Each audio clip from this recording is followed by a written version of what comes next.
Good evening, ladies and gentlemen, boys and girls. Welcome to JAHAN-E. JAHAN-E is my YouTube channel and it's an educational channel. What exactly JAHAN-E does, you all must be eager to know. So briefly, let me just explain to you in few words. JAHAN-E organizes live programs every day. And I'm going to start by the last day of the week, Saturday. On Saturday, we have a quiz show. The name is the Purple Book, and it's for all the students, whether they are in the school or the college. On Friday, we have a special program for the school children called Mini Teacher, where the child has to come as a teacher and the child has to teach any particular concept. Then we have on Thursday, a special program called Parenting with an Art. And then we have on Wednesday, a program that is very close to my heart. And that program is Nari Tere Man Ki Baat. As we all know that Nari means woman, and Tere Man Ki Baat means that what exactly is hidden in the hearts of the woman. So we try to disclose, we try to know about it. And this time, Mrs. Rita is going to come on Wednesday and she's going to speak about should women take charge of their money life. So a very important question, we have to find the answers. And then on Tuesdays, we have innovative programs, whether it's an author or writer or any innovator or coder or programmer or designer. We would invite them on our show and we are going to motivate others how the child has gained or how the child has received that height. This time, this Tuesday, we are going to have a coder who has started coding at the age of 6, and he is Yuvraj. If you have time, I request you to kindly just attend this program. And on Monday, we have special programs for the teachers that is called Motivate Million Teacher. And that is my mission of life, that I am going to motivate million teachers. And that's why every Monday we organize this program. And out of that, fortnightly, we have the webinars. And this international webinar is going to help lots of issues, lots of problems of the teachers. And we try to give them certain solutions related to the employability, skills, effectiveness, and pedagogy. So I welcome you all to our channel JAHAN-E. JAHAN-E means my world. And this is the world of everyone, not only for a particular section of the society, but whosoever wants to join us, they are most welcome. JAHAN-E organizes 3 regular training programs. One is in the public speaking, that is for the students. And the other is with the name of film, that is educational leadership and management program. This is for the all the educators, all the leaders, all the teachers and staff members, those who want to be an educational leader. And the third one is feel. Feel is for the students and the teachers both. And here we try to empower the teachers and the students and the professionals and the entrepreneurs, and all are invited for this course. So these 3 courses are regularly conducted by JAHAN-E. So this was the brief introduction. Now coming to today's program, today we are going to have employability skills webinar, and this topic, as you all know, why I have selected, that I'm going to disclose little later when I'm going to speak on this topic. So with great honor and regard and respect, let me invite the first speaker of this evening, Mr. Michael Nicholson. Mr. Michael, I request you to kindly give your opening remarks, and now over to you, Mr. Michael.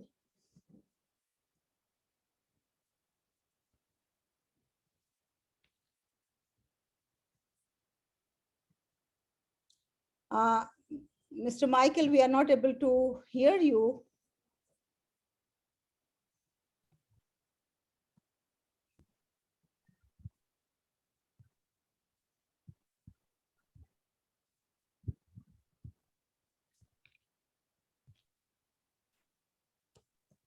Okay, I think you're with me. I'm with you now. Yes. Okay, so this is one of the great silver linings of this current pandemic. It's really opened up the international airwaves. And it is now very, very frequent that we meet virtually. Personally, I think that we will be hooked on virtual meetings from now on. I don't think any organization will be able to ignore them. They won't necessarily become normal 100% of the time, but I think a large percentage, will be looking for the people that we've been meeting internationally. So let me start. Educating people is really one of the things that I've been doing all of my life.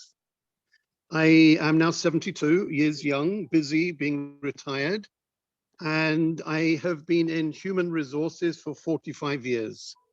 I've been retired about 10 years, and during that time, I have devoted my time to the Indonesian Heritage Society, where I've permanently lived since 2004.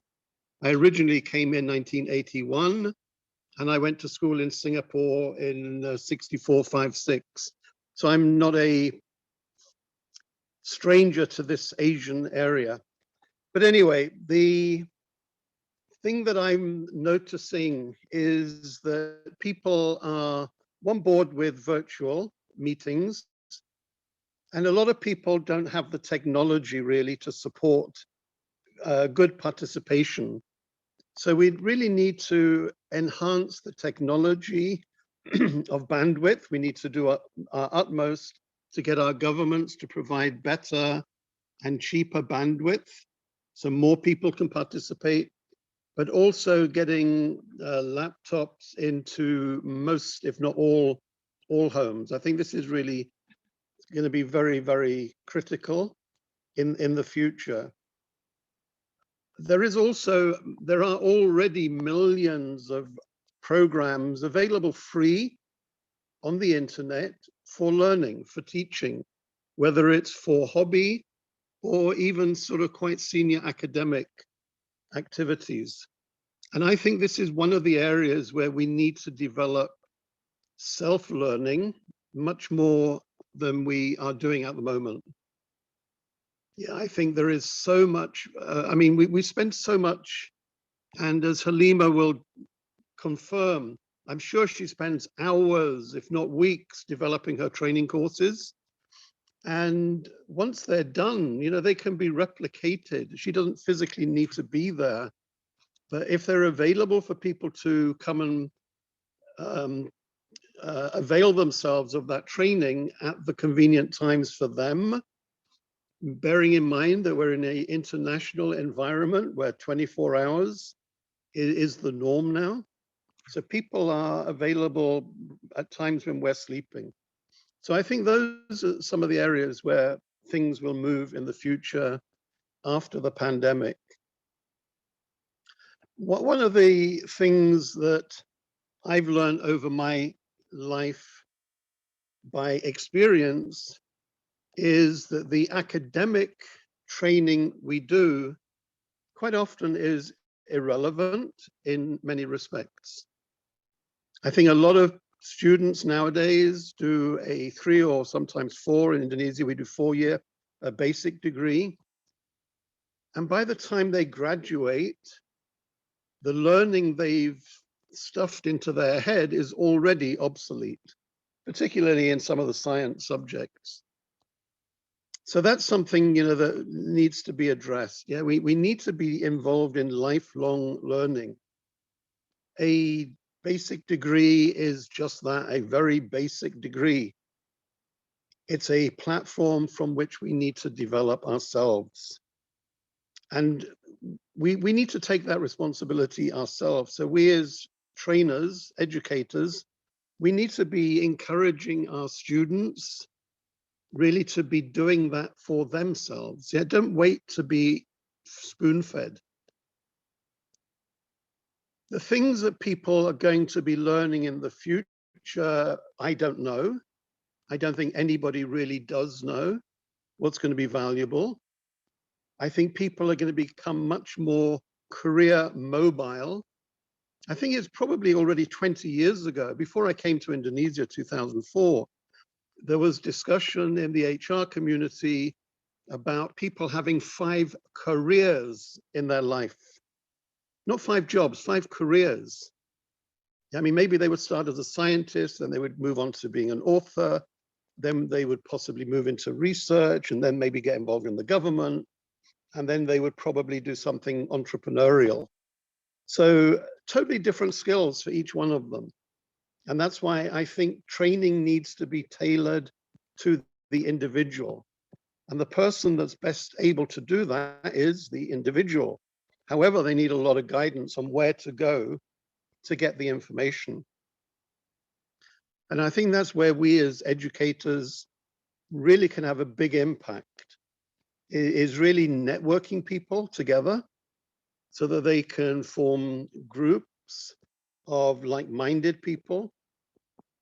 And the other thing that I think, is important is really to look at the basics that we're doing in education.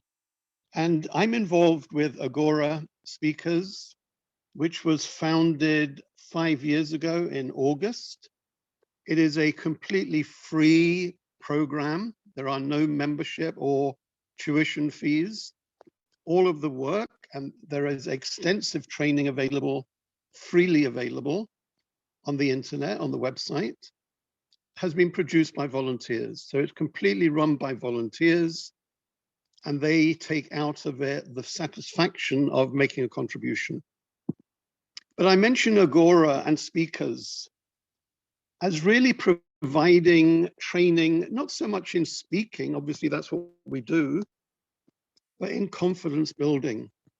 As an HR manager, I've noticed that people, when they come in for interview, maybe they're not shaking, but they're nervous. And they don't give their best at the interview. And they have very good skills, but they just cannot sell themselves. They haven't been trained to do that. So developing self-confidence in our charges, our students, our mentees, is really important. Because to me, that is the basis. I think once somebody has self-confidence, they can really do anything. They can go to any one of those 5 careers, poke around and find out what they personally need. And they will have the self-confidence to go and do it. So they don't need to be watching for somebody to spoon feed them, to take them on their own private journey. It's their journey.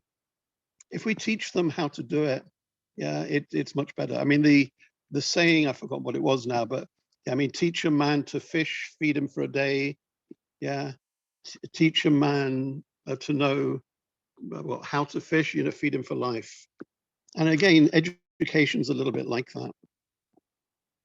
And with the technology that's here and coming, and 5G's just around the corner, I have no idea what that is going to do to us, what impact that will have. But things are moving so quickly. When I came back to Indonesia 2004, I came with a telephone. After a few years, I got a BlackBerry. Anybody remember the BlackBerry? BlackBerry was the most popular mobile phone in Indonesia. I think we had the largest number of customers in the world for BlackBerry. And that disappeared. I mean, that only lasted about 4 or 5 years, but it had taken over Indonesia, become part of the language. I'll BlackBerry you, I'll message you. So the technology is moving so quickly, and the horizon is so huge. It really is. I think there is just so much there and so much more to find out. Now that I'm getting to the end of my life, I'm learning a lot of, or not learning so much, but seeing, discovering so many really interesting avenues where I would like to go down and develop myself, whether it's computer coding, using technology on the internet, using technology in computers. We are really the slave of computerization, of automation. So we need to understand, how to get the best out of it. So there are many, many things, I think, for all of us to look forward to. I am very positive about the future. I think some people are at the moment really scared of the future, of what's going to happen. None of us like to get involved with the unknown, but that's where we are. I mean, here in Indonesia, the government has cancelled Christmas Eve holiday and New Year's Eve holiday because they don't want long weekends for people to go back to their village and spread COVID. So if they've already looked towards the end of December, my guess is that the projection is that this pandemic is going to go into 2022. And again, you know, we've been here already for getting up, well, 18 months, definitely. Yeah. We don't know when this is going to finish. Yeah, I mean, this could go on into 2023. We just don't know. So we have to plan our lives accordingly. We have to use the opportunities that come our way. And we need to have really help, and we need to be involved in discussion groups on learning what's available to us. And that really goes from young age right up, yeah, to past retirement. Yeah, I don't think you stop learning when you retire. I mean, I've probably learned more since I've retired than I learned in my working life. And that's because I'm interested in what I'm doing. So with Agora, say, is a socially aware group of people. There are about 40 ambassadors in Agora, and we are probably in about 170 clubs in 40 plus countries. And the potential is huge. Yeah, the potential is huge. It's a free program. The training is already there. We just need to give people the key to the door, and all you need to get into the www.agoraspeakers.org website, where it says members only area, push the door and enter your email address. That will give you the complete access to everything there is that we've produced for Agora. So that's all you need to do. Go look, see what's there, see what you can use. And to set up a club, and people like clubs, I mean, they motivate other people within the club. You only need technically 8 members, so it's really easy to do. You don't need to collect any money from anyone at any time.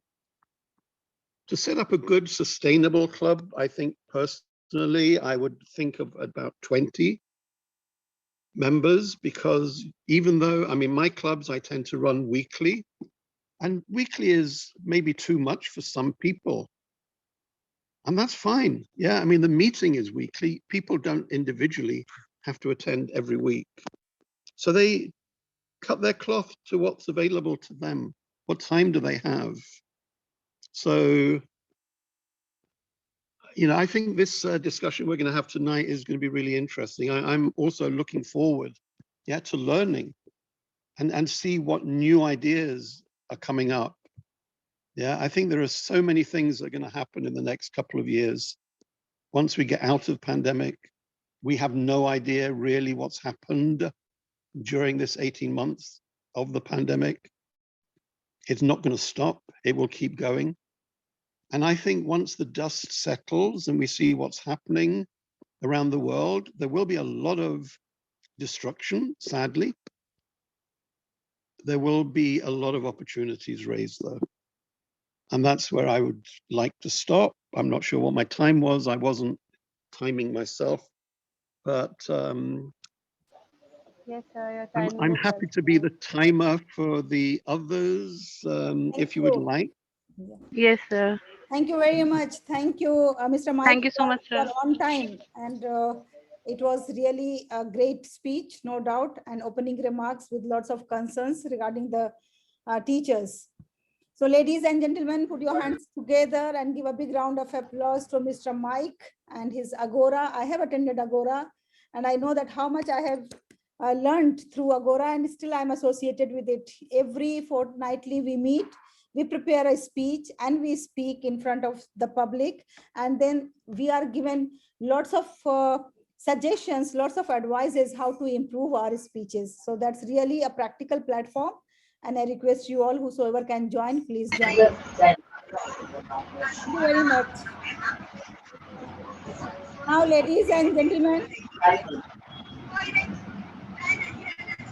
Before we start, Halima, I would like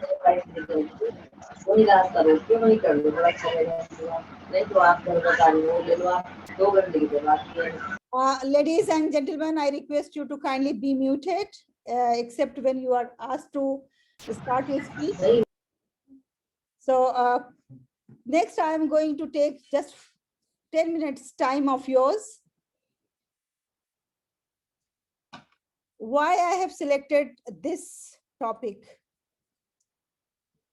As you know that this Monday is dedicated for the teachers, and the teachers should be motivated. This is my firm belief. And I found that millions of teachers lost their jobs during pandemic, and they don't have any idea what to do, where to go once they have lost the job. So that's why, see, this is me, a teacher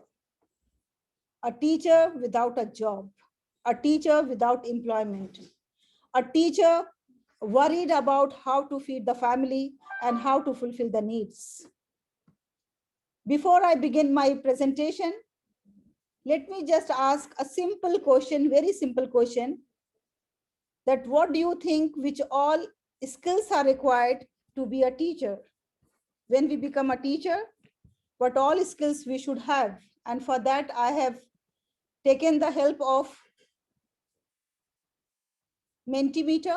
So I request you to kindly go to menti.com and fill 87113678. This is the code. Please go to menti.com and write the skills required to be a teacher or an educator. I believe my screen is visible to you all. Yes, ma'am. Please go to menti.com. Please go to menti.com and type this code 87113678.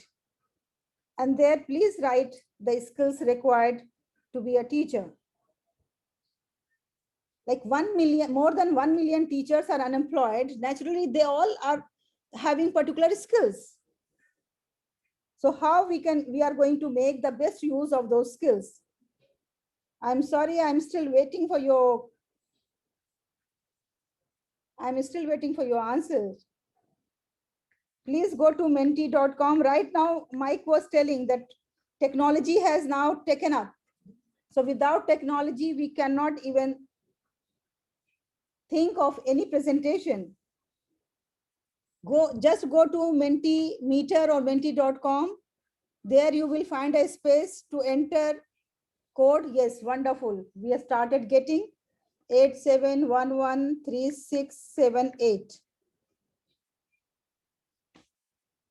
Good presentation skills, confident, attitude, knowledge. Yes. Yes, come on, everyone. Come on. We are waiting for some more responses.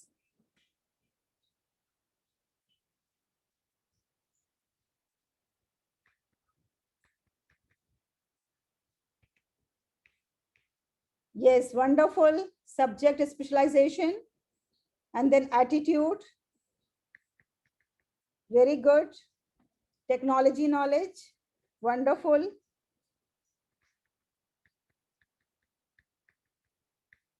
Some more responses I am waiting. Yes, so humility, very good. Then we have skills, we have voice. Yes, without voice, no one can be a teacher. Voice is the asset for the teachers. Book reading, without book reading, they cannot do anything. So thank you very much for participating in this. And I request if you want to take the screenshot, you can take, although there are many more skills required for the teachers, but anyway, for the time being, these are enough. Good engagement ability, wonderful. Expertise, wonderful. Continuous learning, that's really great. Then innovation, yes. Compensation, wonderful, wonderful. Thank you very much, all of you. Thank you for being so cooperative and thank you for being so innovative. So I am a teacher and I have these skills in me. I have just listed out a few of them, although you all have mentioned many more of them. They have leadership skills, they have voice modulation skills, they have adaptability, they have collaboration skills, they have artistic skills, they have critical thinking skills, they have organizational skills, they have communication skills, they have creative thinking skills, and they have writing and reading skills, and they have designing skills. Really, the teachers are full of different types of talents. Now, once they have lost the job and they don't have a regular teaching job, but we know that they are full of skills. So what else they can do? See, if they have the writing skills, they can go for these types of works. They can be the reporters, they can be the writers, columnists, they can be a social media manager, they can be communication specialist, they can be advertising manager, copywriter, content writer, and there are so many options and avenues open for them if they have writing skills. So they should now, this is a situation when we all have to think of going beyond, thinking out of the box and going beyond our comfort zone. So if they have the writing skills, so many options are available for them. Now we were talking about artistic skills. So if they have artistic skills, there are so many options available for them, because everybody wants to see a pleasant, a beautiful presentation of anything, whether it is a video, whether it is a story, whether it is a blog, whether it is a cartoon, whether it is whatever it is. And if they have artistic skills and creative skills, they can very easily go for these areas. It's not necessary that they have to be a teacher of art and go to the class 1, 2, 3, 4, 5, 6, 7, 8 and teach art. They can explore the other areas where they can very easily be appointed.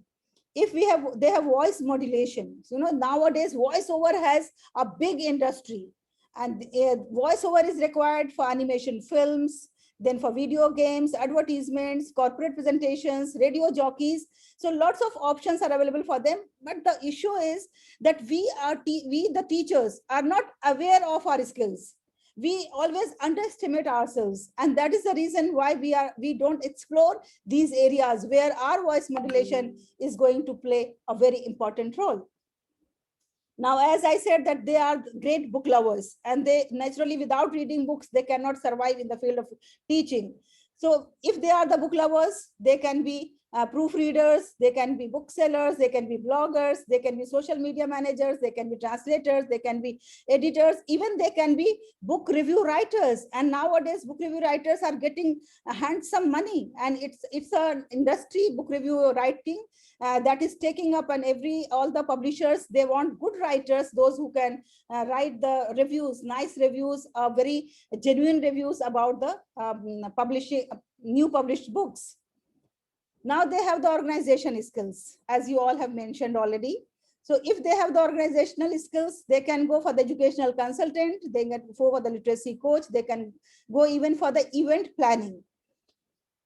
Their communication skills, there is no doubt the teacher has throughout the day speaking. They have to communicate with the parents, they have to communicate with the children, with outside the school, inside the school, at different levels. So they can make the best use of their communication skills. So they can be professional speakers, professional trainers, they can be in the customer services, they can be the representatives, they can be the human service assistant, they can be the sales representatives, they can be the counselors, social workers, they can be training and development specialists. So there are so many avenues open for them, and they can move to that, they can explore to those avenues.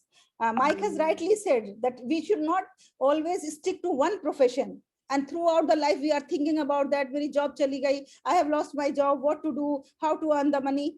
So we should instead of crying over the spilled milk, we have to try to find out the new venues and new opportunities in life, and there are so many avenues available.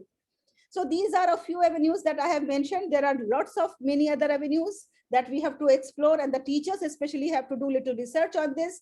But now the question is that why they are not going to that place? Why they are not exploring that? Why the teachers are simply sitting and like some of the teachers, many of them have already switched over. Many of them have already taken up the responsibility, and they've taken up the different role they have already adopted.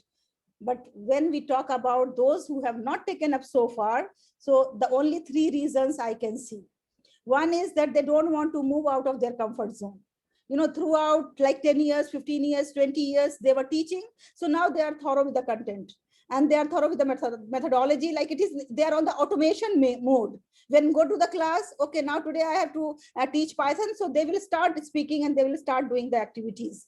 And then second is that in the new avenues, they have to learn a few things. Naturally, it cannot be as simple as teaching. So a few skills, a few more skills are required for that, and they have to learn. And it is said that the teacher's mindset is that they think that whatever they know is the ultimate. Now there is nothing to learn new. That mindset we have to change. And with the positive attitude, if you want, the teachers can earn a lot. The teachers can be teachers cannot be hungry. That is my last sentence. That the skills, set of skills the teachers have, the quality of voice, the quality of knowledge, the quality of writing skills, the quality of their hard work attitude. So these things are going to give them lots of importance, lots of values, and lots of opportunities and avenues in different fields and in different areas. So my dear teachers, I think it was little insight about how we are going to explore our other avenues other than the teaching jobs. Thank you very much. And with this, I come to end my today's presentation. Thank you very much, everyone.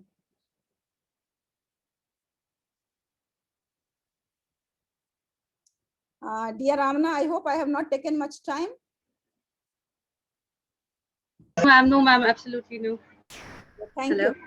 Thank you very much. Now let's move to the next presenter for this evening. Thank you so much, ma'am. And the next presenter for this evening is Mr. Narendra Singh. Let me invite Mr. Narendra Singh, who is an employability coach. Mr. Narendra Singh has 41 years of experience, and he has, by profession, he is an engineer, but by passion, he is a motivational speaker and a trainer. So now over to you, Mr. Narendra Singh.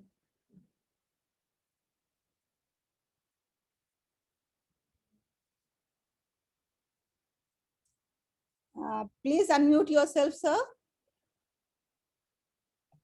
Sorry, it got muted. Okay.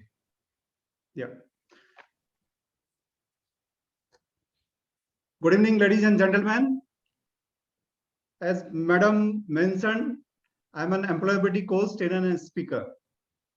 I have 11 years of experience with Indian Navy and then 22 years of experience with a corporate. Thereafter, I moved into the third career, that is a coach, trainer, and speaker from 2020 onwards. So as Mike has mentioned so many things, let me tell you that yes, multiple careers. We should never remain wherever we are. Keep on exploring. And this time, this whatever is the past 1.5 years, it has given us a very clear mandate, way, indications, everything that we cannot remain static. And Dr. Halima, so much inspiring to the people, to the teaching community, to educators, and she's leading by the example. She's doing herself everything. So as far as the employability is concerned, let me share my views, my thoughts, what I am working, what I have been doing. So since I am involved with various industries and academics for past 2-3 decades, I have been visiting all the education institutes, especially the higher education in India as well as abroad. And then I have been visiting the major industries as well, where there is a R&D. So I have observed many things. The one observation is that people, those who are working there, they complain that they are not happy. After some time, initially they are excited. And later on, what happens? Those who are in institutions, in universities, in colleges, they have a different, that we are not getting job. So let me tell you the Indian context as on now. I can discuss about other things, but I'll be focusing more on India. So in India, we have a population of more than 1.3 billion. And we have two major issues. The first issue, that our industrial organization, NASSCOM, FICCI, SOCHM, every year in their reports, they are telling that only 20% graduates are employable. And there is a so much need and scarcity or the deficiency of the skilled people. On the other hand, the person who is graduating, he's just telling, I don't have job. Now see two things. So why is it this scenario? Although we have a big pool of talented people and we are helping, the world in this regard. But even then, if we go in the ratio of our population, there is a definitely big need to revamp the things.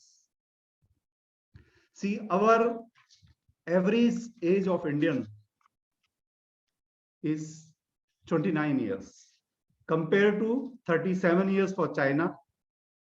I am talking about the major economies and big countries, 48 years for the Japan. And our more than 65%, more than 65% population is below 35 years. So see the strength. We are the youngest country with vast skill and people, the trained people, untrained people available with us. So we have a huge scope to help the whole world in this aspect. Now challenges. Where are the challenges? As Dr. Halima mentioned, that teachers, they want to remain static, whatever they know, they are expert onto that, and thereafter they are not going beyond that. See, teachers are the most valuable. I come from a defense background. We have more people here. We have General Anil Malik here. So defense is protecting a nation and teachers are building a nation. So teachers are very important for the society, for a country, for this whole world. Now, in our country, unfortunately, the pattern of the education system, which has been followed for a long time, it has made people to be in that state. What is that state? We focus on mugging the subject. Teacher will be expert in his or her subject, and students are expected to do a lot of mugging and get good marks. That is all. The theme was that getting more marks was the focus for a long time. And what is the result? That even after doing a graduation from good university, good colleges, even when people are hired by the companies, campus placements, although it is only 20% as an average. So even out of those candidates which are selected from very big institutes, even they have to undergo trainings to make them employable. So what is employability basically? Ability to be employed. It means you are ready to work, you are ready to deliver. But because of the education system focusing only on getting marks and not imparting the practical things, we are missing a lot of things in students. Now, who all are responsible and what we can do? See, now we cannot leave everything that it is government is only going to fix everything. Definitely in India, there was a committee set up in 2016 known as the Sarda Prasad Committee. I am sure the education people know more about it. It has given a lot of recommendations. And recommendations was actually, it has gone through the real situation of the need of industry and the situation at academics. How to bridge the gap, how to prepare and how to make people more into the employability domain so that they are ready for the industry. So a lot of recommendations are there, and the new education policy which has come into force very recently is the outcome or the result of recommendations of that committee. Now, what we need to do actually, each one of us, be it educators, teachers, be it parents, be it the student themselves, be it the government, each one has got a role to play to come out of it quickly actually. We need to take action fast because world has changed so much, and so must we. Our rate of change or the adaptability to the changes should be very fast if you want to survive in this age. And what happens, because whatever we have been following, our system, our belief system has become like that, and we resist the changes. But the need of our is that we got to change. We got to unlearn so many things. You know, the strength, the things Mike mentioned about BlackBerry. It used to, so many Blackberries, and it is vanished. So if we don't change, we will vanish. No doubt about it. There are multiple examples. We only keep on thinking that it will not happen with me. It will. So remember, whatever was our strength, our up to a few years back, 2 or 3 or 4 or 5 years back, whatever was our strength, it may be our baggage today. So what we need to do, that we got to forget, offload that baggage. If we have to run a long time with so much baggage, it is going to make trouble for us. It is definitely going to create trouble for us. So at different levels, what we need to do, there is a responsibility of school, colleges, universities, education system, everything. But at our level, what we can do, we need to think about that. And that is, we should come out of, because of the environment, we become into the fixed mindset. Fixed mindset is whatever I know is enough. I'm expert in my subject, I don't have to know. But if you do not go and look what is the skills in demand in future, Dr. Halima has covered everything. She has given which all the domains, which all the fields are upcoming. There is a lot of scope. You got to just learn about that. And there is a scope for making money, there is a scope for the employment, everything is there. So we need to open ourselves and come from that growth, from fixed mindset to growth mindset. And I am telling you, the growth mindset is you are always open, you are receptive, you are willing to change, you are willing to do whatever it takes, and you are going with the changes very fast. See, skill development by by the government, it has been there has been a lot of steps which the current government in India has started. But even then, we all more responsible schooling, more responsible parenting, more responsible individual. See, if I am responsible for myself, definitely I am going to do a lot of things to me. I cannot keep on blaming. The blaming and blaming the circumstances, situations is the fixed mindset. You have to come out of it. You see how I am going to do the best. What is the need of what is going and coming in for the future. So be future ready and start doing the things which are needed, which is the need of our. Thank you very much. Thank you, sir. Thank you. Yeah, I think time is going to be up. So we all can add and enhance, create future ready, highly skilled, trained manpower for the growth of our country, for the growth of the, world. And that is only going to help us. Thank you very much. Thank you very much. Now, Thank you so much, sir. I request Mike to kindly please explain the rule of the speaking to adhere the time.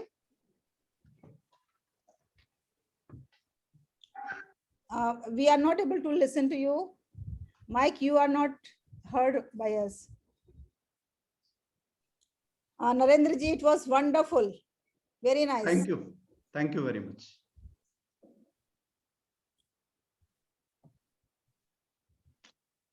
Okay, I will change my background to green at 5 minutes, yellow at 8 minutes, and 10 minutes it will go red and stay red. So 5 minutes green, 8 minutes yellow, red at 10 minutes. Thank you very much. And with due respect and regard, I would like to invite the next speaker of this evening, Mr. Koka Prasad, who is a famous public speaker. Over to you, Mr. Koka Prasad.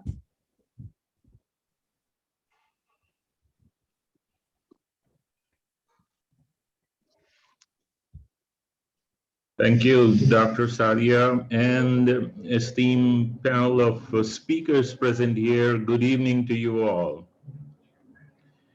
It was a warm summer evening, and I was working in the Middle East in Doha, Qatar.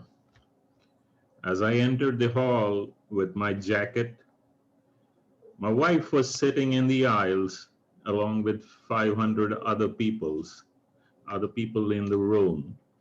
It was the celebration of Basanta Mela, and I was the secretary of the Indian Society of Dukhan, a small town 80 kilometers from Doha, Qatar. I walked up to the stage when my name was called, and I was asked to give the word of thanks that day. I whipped out the sheet of paper I had with me.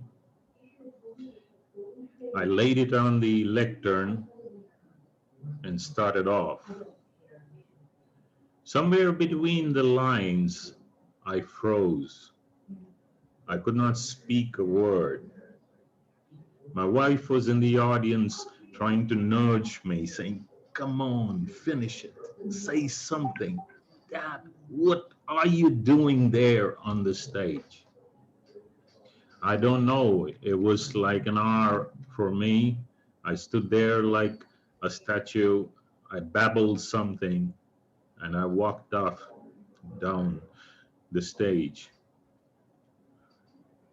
It was so embarrassing that my wife did not walk out of my house for a long time to meet her friends. And I couldn't look my friends and colleagues in the eye in the small township we lived for a long time. That's when I joined the program to change my life.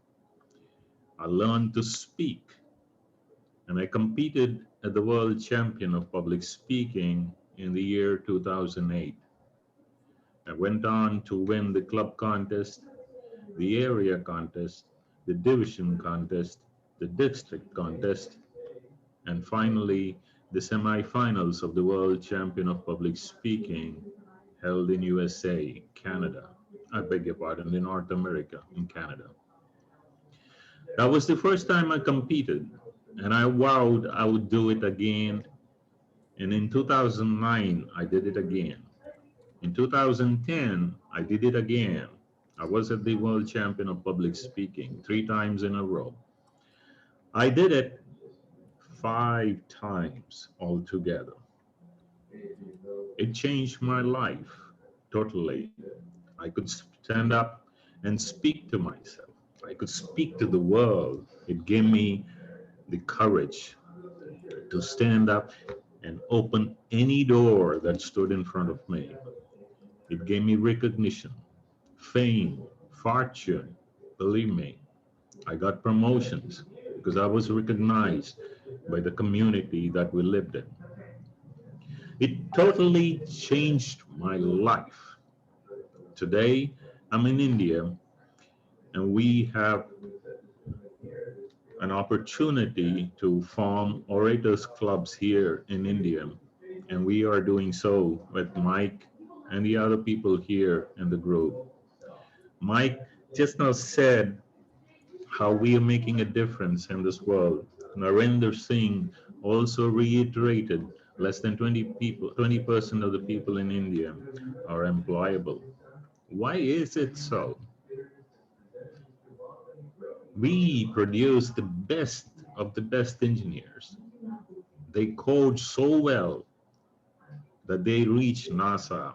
They reach the best of the best, the big fives in the world. We Indians are known for coding.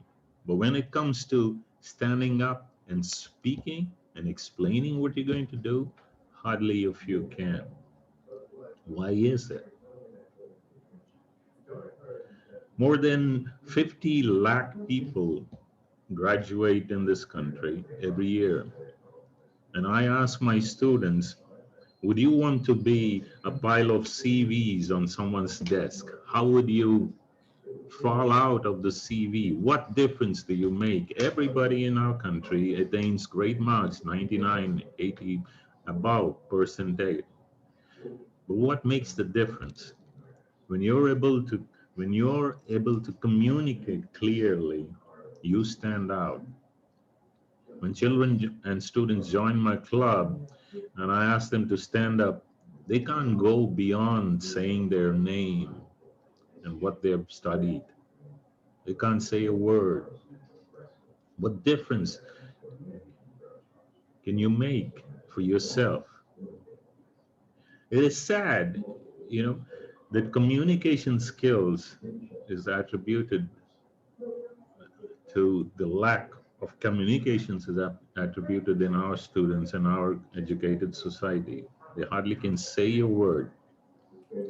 The ability of an individual to deliver effectively at an interview leads to a rejection, and most of the time, like Narendra Singh just now said, how can you make that difference in a world? How can you speak for yourself? People attribute, or people say, I'd rather die than stand up and speak in public. How can you change that? We in our country are making a difference. We have several speakers club you could join. Students who are listening to this today, reach out. Reach out to a club that is closest to you. We are all friendly people here, and we take baby steps in speaking. We don't push you into the well and ask you to swim straight away. How can you make that difference? By reaching out to a club nearest to you. I will leave my number with Sadia, Dr. Sadia today.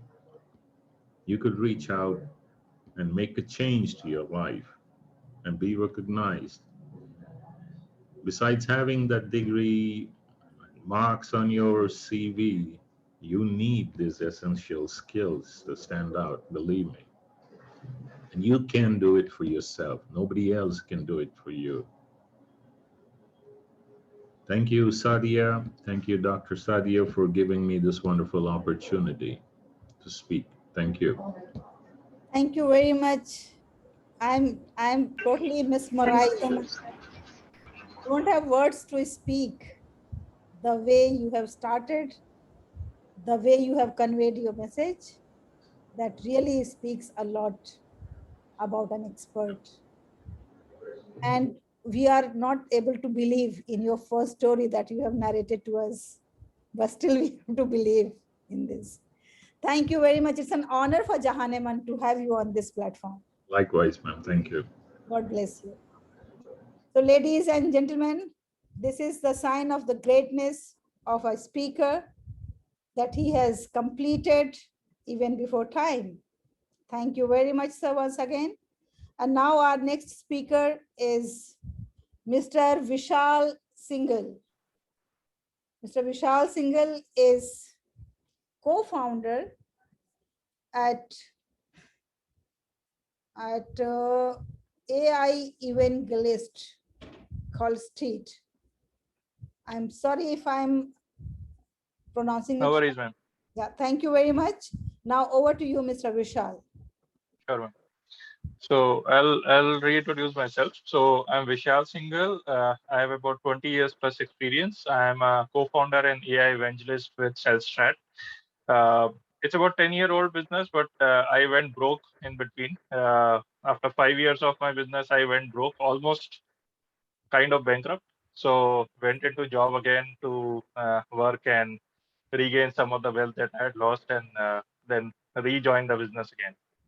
So I had co-founded this business about in 2007, ran it up till 2012 with research and mobile app development and whatnot. But then we were killed by the big wigs of the industry.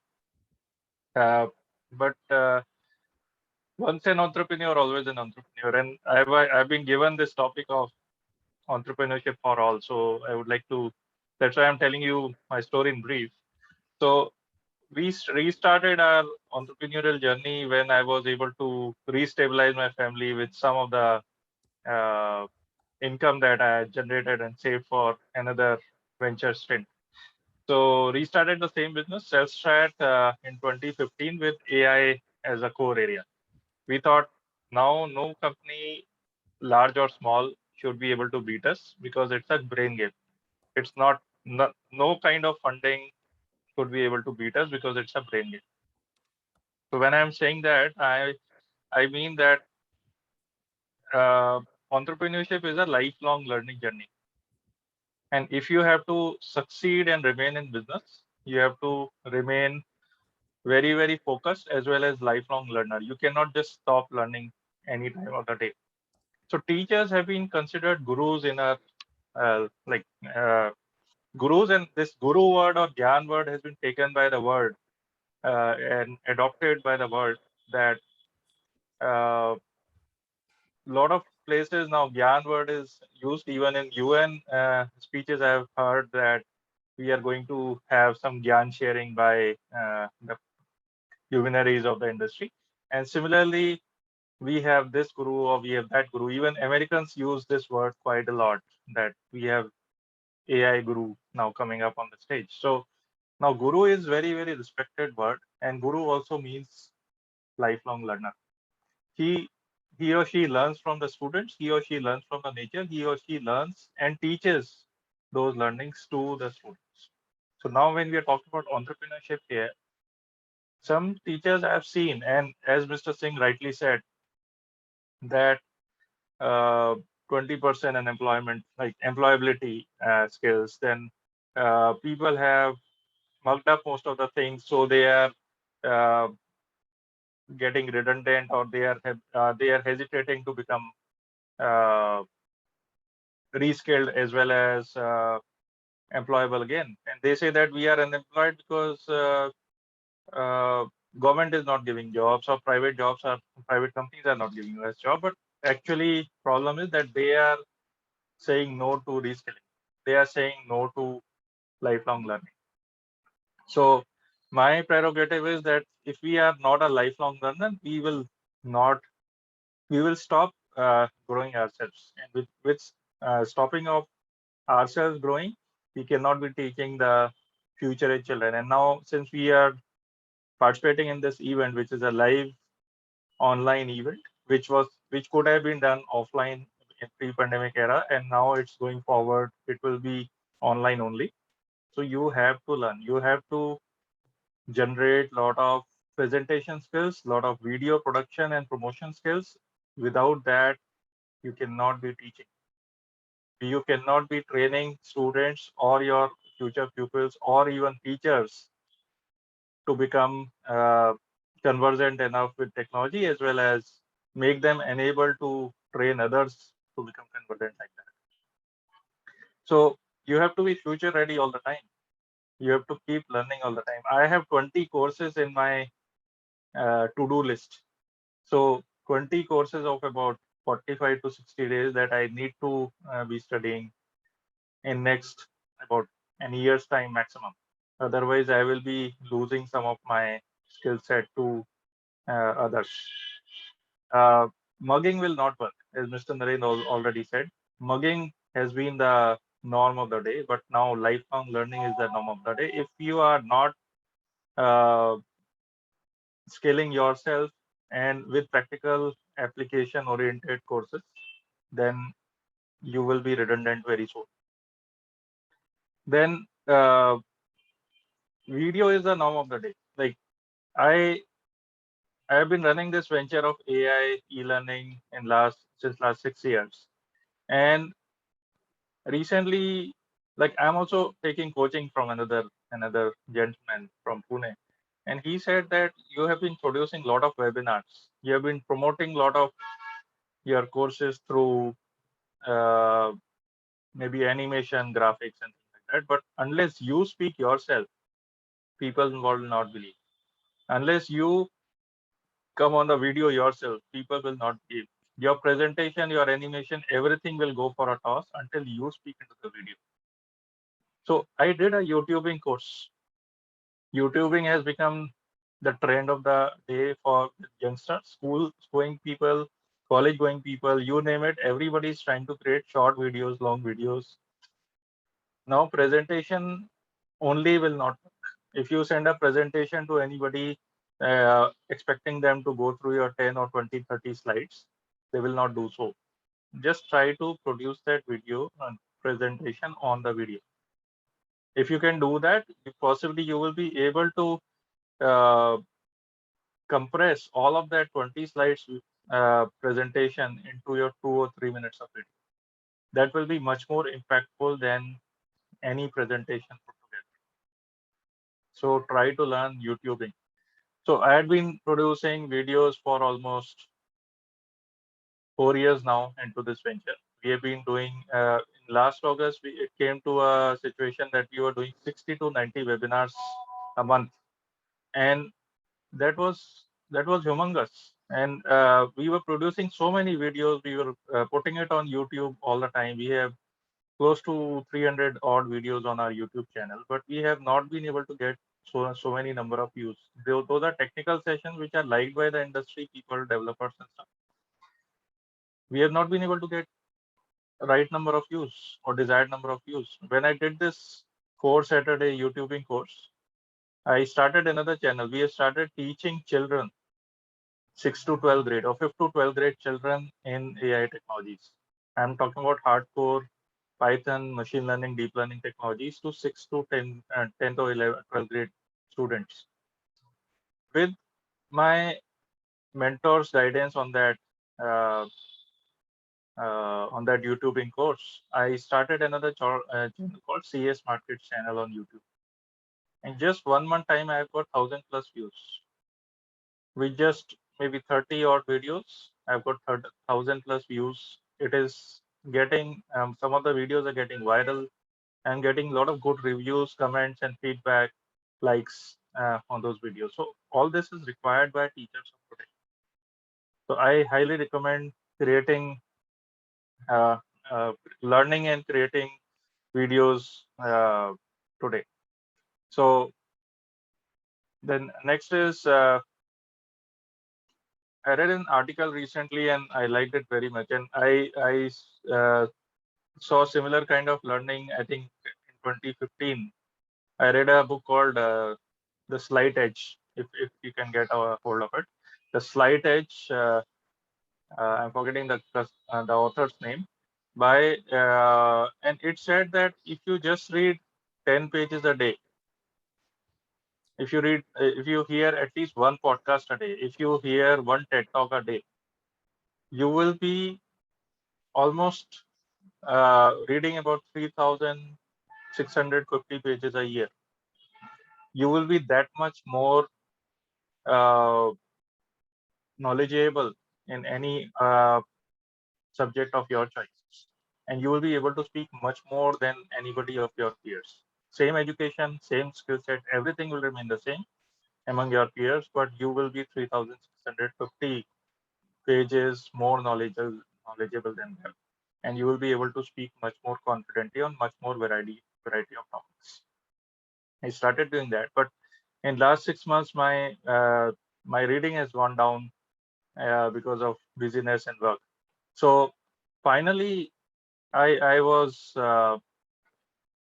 again came to know about speed reading course. So it is applicable to all students and all teachers here in the audience here. I did a speed reading course. In just 4 hours of time, I have almost increased my speed by two and a half times. I was at about 150 or 140 odd words per minute, and I've gone to almost 300+ words per minute. That means almost 1.25 pages per minute of speed. So now I am able to read 10 pages or 12 pages in 10 minutes, which is easy. You can take it out. If you just read 10 pages a day before sleeping, you will have a better sleep. Don't watch, see your phone before that. You will have a better speed, better sleep, as well as better knowledge, and you will have a sound sleep. And you will be waking up fresh with a lot of new ideas. So that's my another thought process to be shared on this webinar. Then I suggest, like, this was suggested by another mentor of mine. So Sir, I your hope, 10 minutes has. sure. So just take these ideas into mind, and you will be a better teacher and more employable teacher, I would say. And yes, thank you. Thank you so much, sir. Very much. Thank you. It was really wonderful. And Madam Thank Amna, you, ma'am. थोड़ी permission दे हमें. If somebody is speaking so nicely, then we have to have consideration for them. So thank you. It was really wonderful. All practical suggestions, advices, and especially for the teachers. And you know, one more thing in the teacher community, I have seen that they feel that, as you have mentioned about Guru and Guru Dakshina, they feel that as if money matter and teacher both are two separate things. And if they will speak about money or about earning, so it is going to be beyond their dignity. So this thought process also has to be changed. They will be suffering, but they don't want to discuss and highlight this aspect. Many teachers come and they said, "Aap mere se kaam le lo, don't give me money." I said, why? Everybody needs money. If you earn more money, you can spend more, you can help people more, you can do lots of charity, you can do lots of other things. So aiming to earn more money is not bad at all. That we have to first of all remove from the minds. So thank you very much for sharing such wonderful insights. Now our next speaker is a mentor, and she is, you know, this platform is for the budding artists as well, budding teachers as well. So Ms. Farha is such type of young teacher who has just started her career, but she is very enthusiastic and keen to share her ideas. I appreciate her courage and confidence. I request Farha Fatima to kindly share her thoughts and experiences with us. Over to you, Ms. Farha Fatima.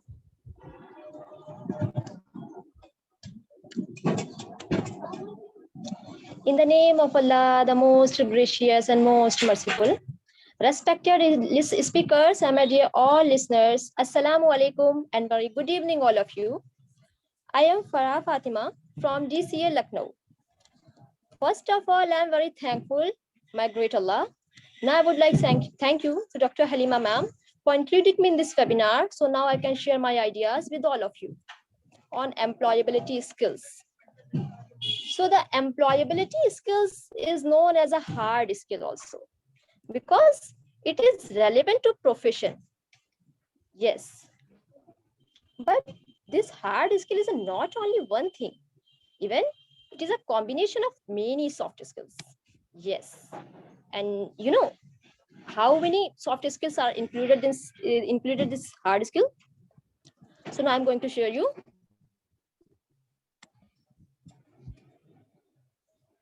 Is my screen visible? Yes.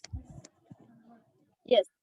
So 87.5% elements of some soft skills are included in this hard skill or employability skills. Yes. And that skills are: number one, communication skills. Yes. And you know, communication skill is a basic skill also. It's included in the productive for 21st century generation skills. And communication skills known as a king skill also. Next, emotional intelligence. Yes, many company wants to check their employee, their emotional intelligence. Yes, because they want to know their emotional intelligence level, weak or strong. And next, flexibility. Dynamic system for progress and employment. Yes, and positivity. Positivity of thoughts and positivity of way, positivity of decision is very necessary for employment.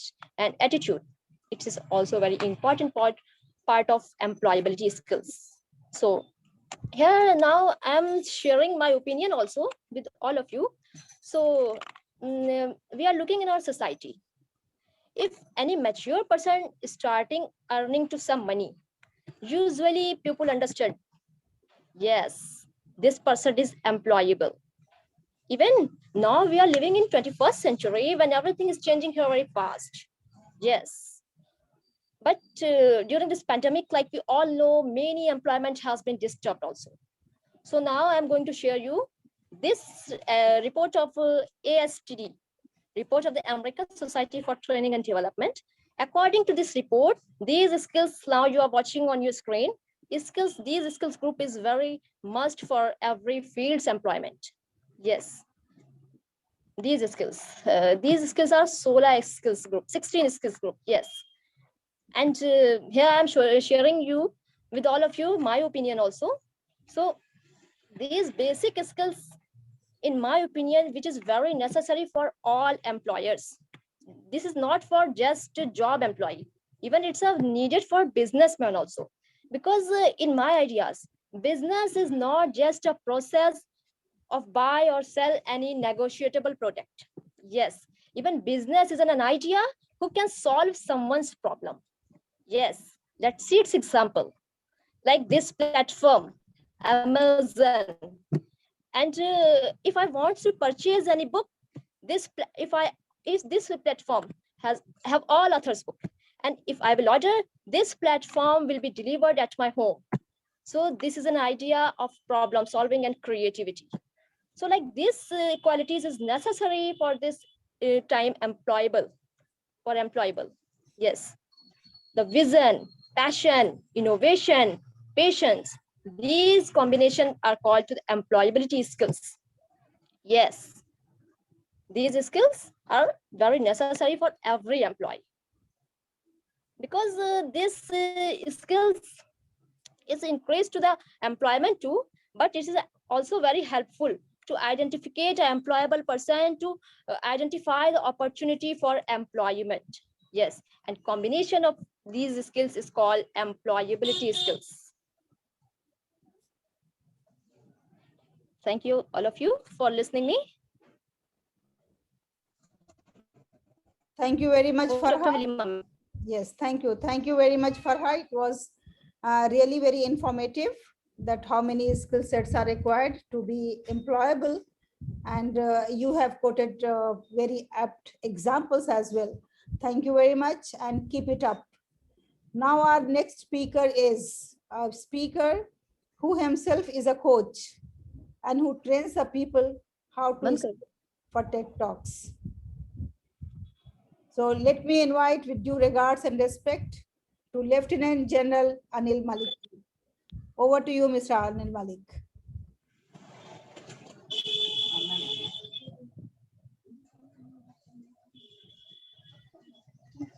Thank you, Dr. Halima.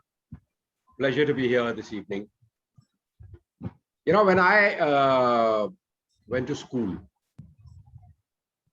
I would have a teacher who would come in at 9 in the morning, open my head and pour in a container of physics. After another hour, there'd be another teacher who would come and put in some history. A third one would follow with geography. Somebody would come and add mathematics, regional languages, and you name it. Now, at the end of the day, I would shake my head and say, what have I learned? Now, as one grew up and moved on in life, you realize that a lot of what was being taught to me in the school, did it really matter to me as I grew up in life? That dose of physics or that dose of chemistry or dose of mathematics gave me a platform to get a job. But did it really enhance my ability to stand up to the realities on the ground? Did it really strengthen me and prepare me to face the realities of real life? Ladies and gentlemen, I am convinced that our education system prepares you for employability. It may prepare you to get your job. That doesn't prepare you to face the realities of real life. Real life, I'm afraid, is absolutely a nightmare. You know, when you step out of school, although for most of us, since we are all teachers, when the students step out of school or out of the college,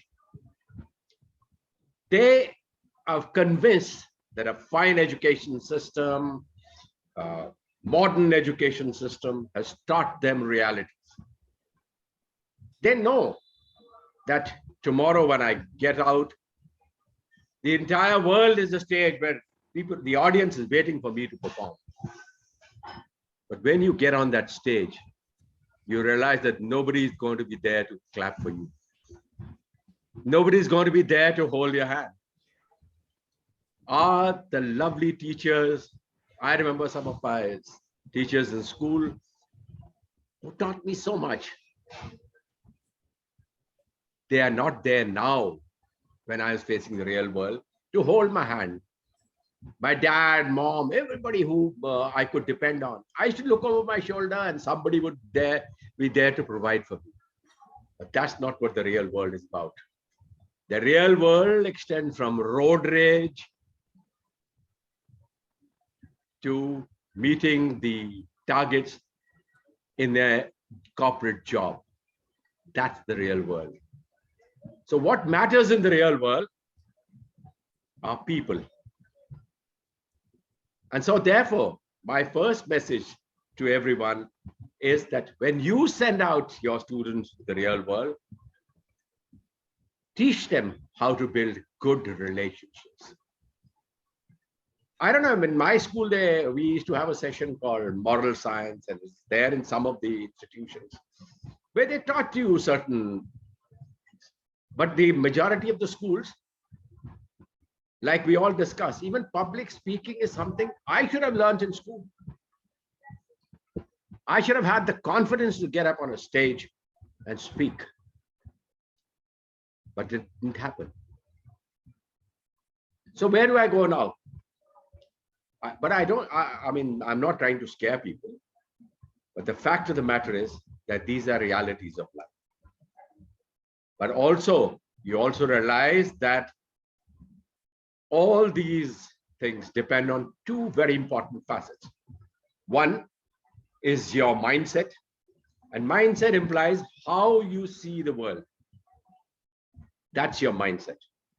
And the second most important thing is your attitude.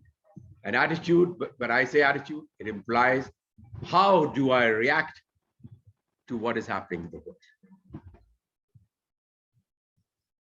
But believe me, our value system, our education system, everything in their own silent manner have imbibed certain strengths in you.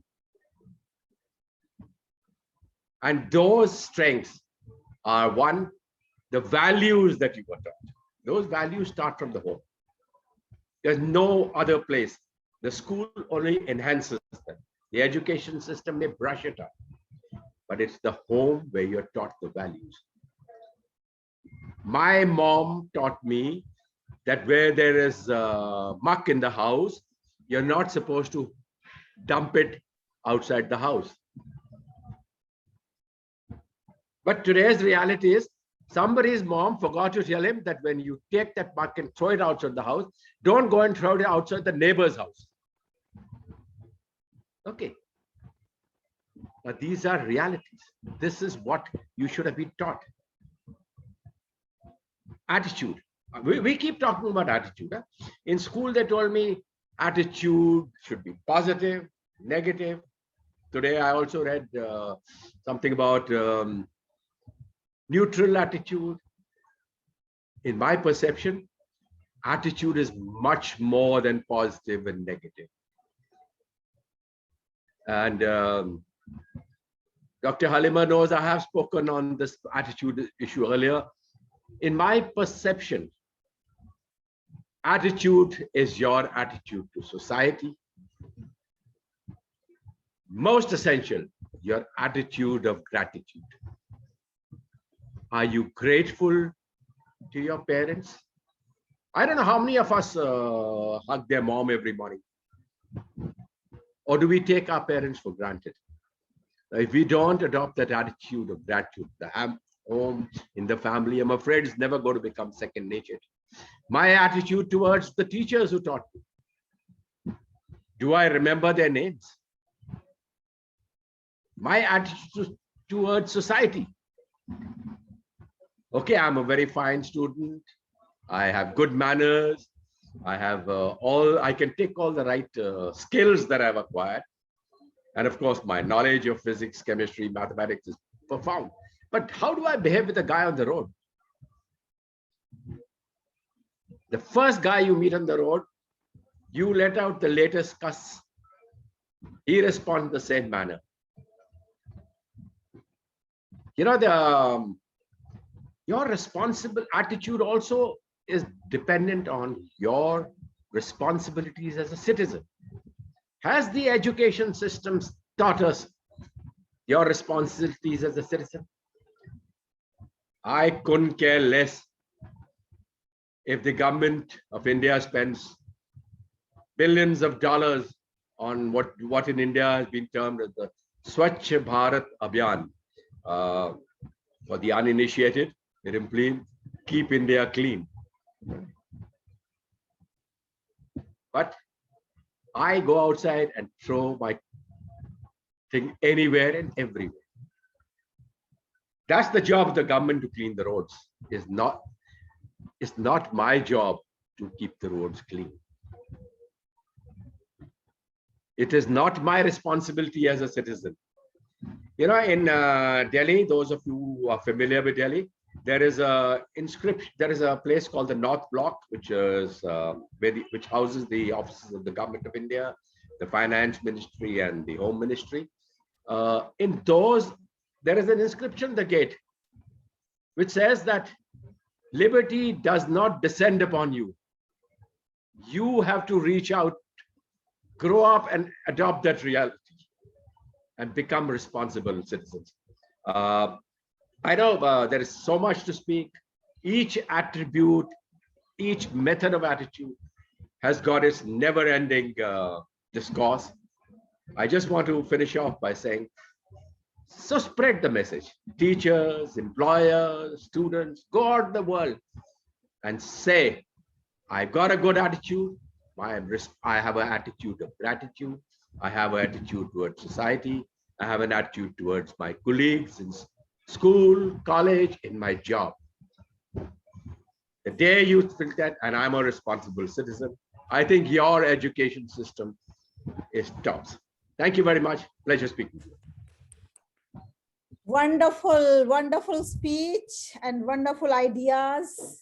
We all are moved and we all are touched by your golden words, and especially the attitude of gratitude. This is something we all are missing in our lives. Now moving towards our second last speaker, we have a principal. We have finally a person from Education Department about whom we all are discussing today. So I am happy to invite Mrs. Aruna Singh ji to kindly share her thoughts and ideas on this platform. Mrs. Aruna ji, allow me to share your flyer with the audience. Yes, so Mrs. Aruna Singh ji is a principal and a life coach. I must say this is a perfect combination to be a perfect person to motivate the teaching faculty and as well as to provide them some tips how to be motivated in their lives. So over to you, Mrs. Aruna Singh ji.